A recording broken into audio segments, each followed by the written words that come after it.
the deli sub, an American classic. This iconic and timeless sub dates all the way back to 1959.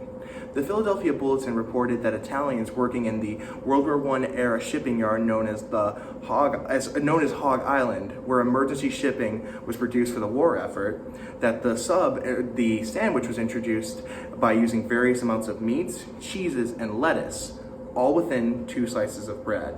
History was made forever. Fast forward to today, and I feel as though it's safe to say that at least the vast majority of us have all indulged in this kind of meal. As for myself, I can't say exactly when I had my first sub, but I can tell you that it was very young. And this all goes without saying my vast amount of experience in sub crafting. I began working at a popular sub sandwich chain in mid-November of 2020. And I'm now working breaks and summer vacation. And I've amassed a year and a half amount of work.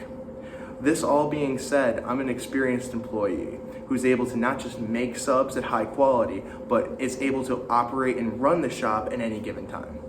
The shop, you're questioning what it might be, you might ask. Why? None other than Jersey Mike's Subs. If you're interested in the world of sub sandwiches, whether it be a cold sub, hot sub, gluten-free, or vegetarian, Jersey Mike's Subs is the forefront in this industry for that. So, like an employee, I'm going to take you through the front line, where I add the toppings to your freshly cut sub. I'm going to go over all aspects and ingredients that make up Jersey Mike's, the good and the bad.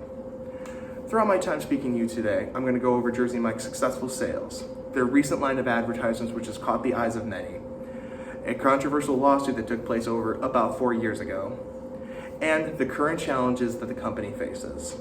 The first ingredient in the sub speech is the recent growth and financial success. Jersey Mike's has had exponential growth, and not just sales, but stores countrywide, as QSR Magazines reports that Jersey Mike's is the #1 fastest growing company in America. And Brianna Wells, the takeout from her 2022 article titled America's Fastest Growing Restaurant Chain, is also the most underrated. She expands upon how 246 stores alone were added in just 2020 to 2021, resulting in a total of 2,100 locations countrywide. This has all accumulated a vast amount of $2.2 billion in sales. This huge growth all roots in the original selling point of the chain, which is higher quality ingredients a cut above the rest. From the USDA grade A meats to the freshly baked in-store bread served every single day, the quality and care truly are higher than the rest. Now, with all this financial growth, it's resulted in a bigger emphasis on effective advertising and keying in on inciting what sets this chain apart from the rest. To reach more people than ever by staying true to them while also staying on brand, Jersey Mike's needed a new spokesperson, someone that the young and old alike could listen to and trust. This spokesperson was film legend Danny DeVito. In Chris Kelly's 2022 article, Marketing Dive, by the name of Campaign Trail, Jersey Mike's Subs serves authenticity with Danny DeVito. He expands upon how the ads under the It's a Jersey Mike's Thing campaign aim to showcase the chain's authentic Jersey-style subs while utilizing DeVito's comedic skills. High Dive Advertising was asked, what's the nature of celebrity collabs? Sometimes, I think, celebrity collabs can be slotted in and out for campaigns. Not this one, said Mark Gross, co-founder and chief creative officer at High Dive. This was perfect. It fit, it was true to Jersey Mike's, and it's an authentic Jersey guy, and it would be real and not shoehorned in there in any way. With Jersey Mike's on the rise, it would be wise to learn from past mistakes, and more specifically, a lawsuit the company faced in 2018. In 2018, Jersey Mike's Subs agreed to a $150,000 settle lawsuit over its requirement that franchisees did not recruit one another's employees. All of this has to do with the chain dropping the no poaching clause. No poaching stipulations are commonly included in a restaurant franchise contracts to prevent operators within a certain chain from bidding against one another for the services of a certain employee. Ferguson and other state attorney generalizations blasted the practice in a way of holding down wages and denying workers their full value in the marketplace. Jersey Mike's is believed to have been the first ever restaurant to be sued for the practice.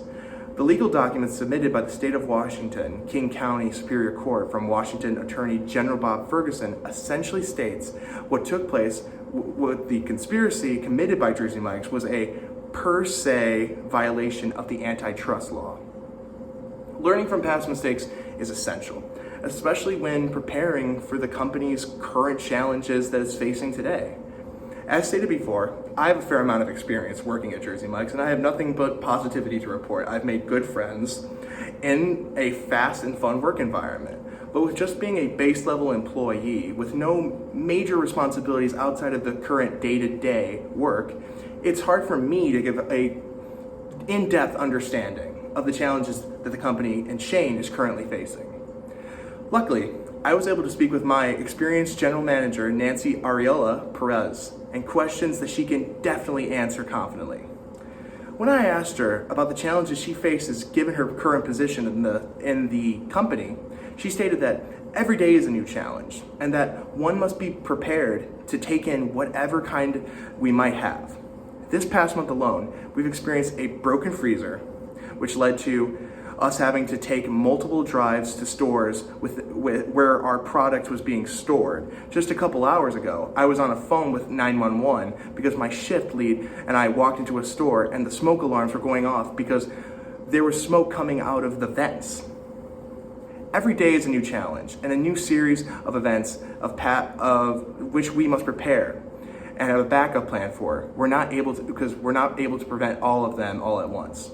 She also further expanded upon how there are a lot of things that happen within the stores. Right now, Jersey Mike's is experiencing a nationwide outage, and one of the most popular meats, turkey, is at a very turkey. It might be a very small thing, but it's one of the best-selling subs, and the substitution would be antibiotic free. So we must charge and change that on the menu board. This means that every store being affected by it must change, which would essentially make more money spent on menu board magnets due to the outrage. Even with its past mistakes, the real challenges that lie ahead. Jersey Mike's Subs grows exponentially bigger with every day, becoming one of the biggest sub sandwich chains on the market. We've topped this freshly cut sub and covered all marks on the company, from the major growth and success to past failures and future challenges. To be more specific, I covered how Jersey Mike's is the fastest growing restaurant chain in America. Spoke about how the newest advertisement campaign and company is aligning with Danny DeVito as their new spokesperson. Then disclosed the lawsuit in which Jersey Mike's settled a $150,000 lawsuit. And I spoke to how my general manager and how she views the future of Jersey Mike's as given her position as a general manager. Ultimately, it's up to each of us individually to choose which sub-chain is superior. A choice in which this is completely codependent upon each of our own experiences, which are unique only to us as a people. Though I can say this, if you value quality that never wavers, you're craving a cut above. If you're looking for quality sub sandwiches that each individually are freshly cut upon newly made in-store bread and made to your specific design, you're craving a cut above. And if you're looking for a cut above, you're looking and craving for Jersey Mike's. Thank you.